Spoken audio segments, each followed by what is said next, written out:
முறையாக நமக்கு தரவில்லை என்பது. இதை பற்றி அனைத்து புள்ளி விவரங்களும் நம்முடைய மாண்பு முதல்வர்கள் பல்வேறு தருணங்களில் தன்னுடைய கடிதங்கள் மூலமாகவும் சட்டமன்ற உரைகளின் மூலமாகவும் பொது மேடைகளின் மூலமாகவும் பத்திரிகைகள் மூலமாகவும் தெரிவித்திருக்கின்றார்கள்.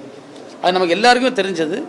அதில் மிகப்பெரிய ஊரவஞ்சனையை அவர்கள் கடைபிடித்திருக்கின்றார்கள். நாம் அவர்களுக்கு செலுத்துகின்ற ஜிஎஸ்டி வரியில் ஒரு மிக குறைந்த அளவு தான் நமக்கு திரும்ப வருகிறது என்பது. எனவே அவங்க திட்டங்கள் மூலமாக நமக்கு செய்திருக்கோம் என்று சொல்வதை நம்ம இல்லை, பொதுமக்களே ஏற்றுக்கொள்ள மாட்டார்கள். பாஜக மிகப்பெரிய ஊழல் பண்ணிருக்கு தேர்தல் பத்திரம் வருமானு சொல்றீங்க.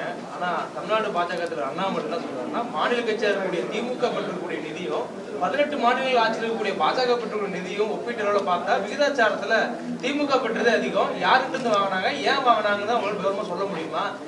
பாஜக நீங்க தம்பி ஜஸ்டிஃபிகேஷனுக்கே போக வேண்டாம்.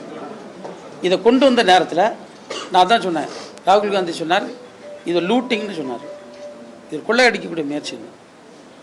இதை கொஞ்சம் மைல்டாக, இது ஒரு நேர்மையற்றதாக ஒளிவு முறையற்ற தன்மை போய் தவறாக போய்விடும்னு தேர்தல் கமிஷனும் ஆர்பிஐயும் அன்னைக்கு சொல்லிச்சு.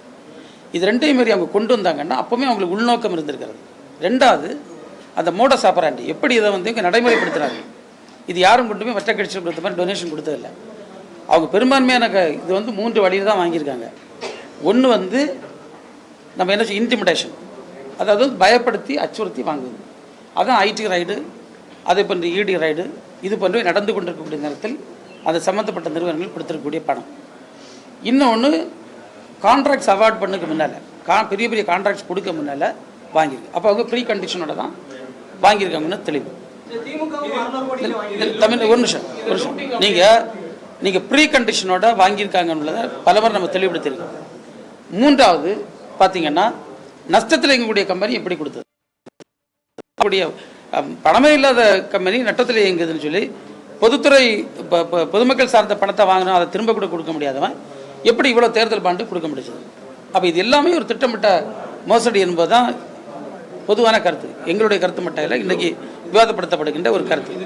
அப்படின்னா மாநிலத்தில் ஆட்சியில் இருக்கக்கூடிய மாநிலங்களில் இருக்கக்கூடிய திரிணாமுல் காங்கிரஸும் திமுகவும் காங்கிரஸும் ஏன் வாங்கணும்? தம்பி நீங்கள் ஆரம்ப முதலே பாஜகவை தவிர இதை ஆதரிக்கலை. இந்த தேர்தல் பத்திரம் கொண்டு வருவதற்கு சொல்லலை. தேர்தல் பத்திரம் என்பது அன்கான்ஸ்டிடியூஷனல் என்று இன்னைக்கு உச்சநீதிமன்றம் தெளிவுபடுத்தி இருக்கிறது. அப்போ உச்சநீதிமன்றம் அன்கான்ஸ்டிடியூஷனல் சொல்லக்கூடிய ஒரு சட்டத்தை கொண்டு வருவதற்கு முன்னால் ஒன்றிய அரசுடைய சட்டத்துறை என்ன செய்து கொண்டிருந்தது, அது சட்டத்துறைக்கு தெரியாதா? ஏற்கனவே சட்டத்துறை எந்த சட்டம் நிறைவேற்றாலும் சட்டத்துறைக்கு போய் அவங்க அதை படித்து பார்த்து இது கான்ஸ்டிடியூஷனல் ப்ரொவிஷன்ஸுக்கு உள்ள வருதா என்பது பார்ப்பது அவருடைய கடமை.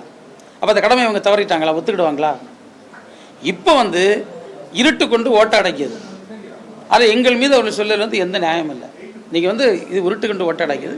அவங்க செய்திருக்கக்கூடிய தவறு அத்தனையும் இன்றைக்கு அப்பட்டமாக ஆதாரங்களோடு வந்திருக்கிறது. இப்போ கூட உச்சநீதிமன்றம் சொல்லுகிறது, முழுமையான தகவல் நீ ஏன் பெறல என்று நீதிமன்ற கண்டனத்திற்கு ஆளாகக்கூடிய நிலைமை இந்த அரசு தொடர்ந்து இருந்து கொண்டிருக்கிறது. தம்பி, அதாவது நீங்கள் ஒரு சட்டத்தை கொண்டு வந்தீங்களா, நீங்கள் ஒரு ப்ரொவிஷனை கொண்டு வந்துருக்கீங்க, எல்லா கட்சியும் என்ன செய்யுது, வாங்குது. ஆனால் நான் கேட்ட இந்த இன்டிமிடேஷன், அச்சுறுத்தி வாங்குவது, ப்ரீ கண்டிஷன்ஸோட வாங்குவது, இல்லாத நிறுவனத்தை இருப்பதாக காட்டி அவங்களுக்கு கடனை தள்ளுபடி செய்து அதன் மூலம் பெறுவது, இப்படி படிப்படியான குற்றச்சாட்டுகள் இன்றைக்கு வைக்கப்படுவது பாஜக தவிர்த்து வேற எந்த கட்சிக்கு மேலே வைக்கப்படலை.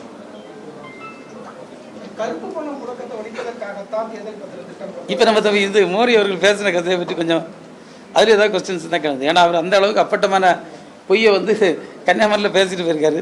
எதுவுமே இல்லை. அந்த பேச்சை நான் முழுமையாக பார்த்தேன். அதில் எந்த சாரமும் இல்லை.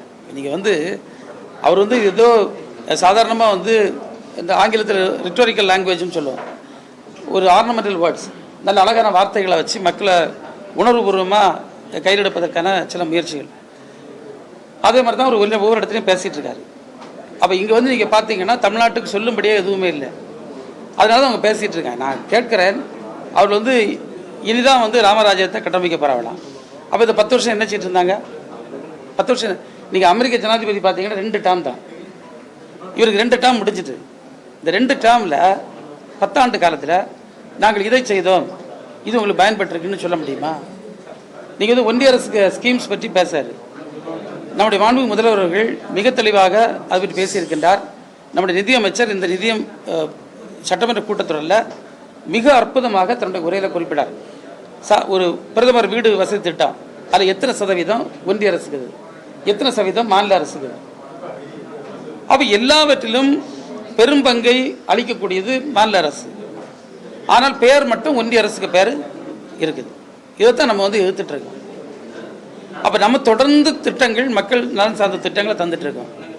அவர்கள் சொல்லுகின்ற இந்த உணர்வு நிலையான பேச்சு என்பது இன்றைக்கு மக்கள் திரும்ப கேட்க ஆரம்பித்திருக்கிறார்கள்.